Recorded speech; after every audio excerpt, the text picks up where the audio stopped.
চট্টগ্রামে ডিবি পরিচয়ে কিছু ব্যক্তির হাতে মারধর ও হেনস্থার শিকার হয়েছেন বলে অভিযোগ করেছেন বাংলাদেশ জাতীয় ক্রিকেট দলের স্পিনার নাইম হাসান। এই ঘটনায় ৩ পুলিশ সদস্যকে প্রত্যাহার করেছে সিএফপি। লালখান বাজার এলাকায় সিএনজিতে করে বাসায় ফেরার পথে তাকে জিজ্ঞাসাবাদের নামে গাড়ি থেকে নামিয়ে জোরপূর্বক একটি গাড়িতে তোলার চেষ্টা করা হয় বলে জানান তিনি।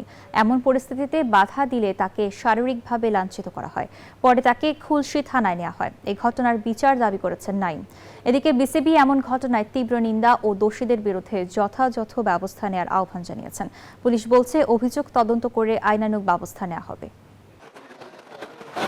দেখতে পাচ্ছেন মেঘলা, আমরা তার বাড়িতে এসেছি। আমরা তার বাড়িতে তার পরিবারের সাথে আমরা কথা বলছি, যেহেতু গতকাল রাতে হেনস্থার শিকার হয়েছে ক্রিকেটার নাইম। তো তার পরিবারে কিন্তু আমরা দেখতে পাচ্ছি তার বাবা আছেন, তার ভাই আছেন, তাদের সাথে আমরা সরাসরি একটু কথা বলার চেষ্টা করবো। একটু আগে কিন্তু আমরা যে তথ্যটা পেয়েছি, এই ঘটনায় ৩ পুলিশকে কিন্তু প্রত্যাহার করা হয়েছে। একই সাথে একজন সোর্স ছিল, তাকে কিন্তু আটক করেছে, এমন তথ্য কিন্তু আমরা পেয়েছি। আমরা আপনার সাথে একটু কথা বলার চেষ্টা করব যে গতকাল নাইমের সাথে যে ঘটনাগুলো ঘটেছে, আসলে কি ঘটনা ঘটেছে, সে কোন জায়গায় কাজটা। নাইম ঢাকায় খেলা ছিল, ওইখান থেকে ফ্লাইটে চিটাং আসছে।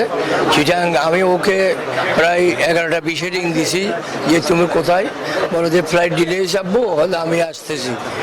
এর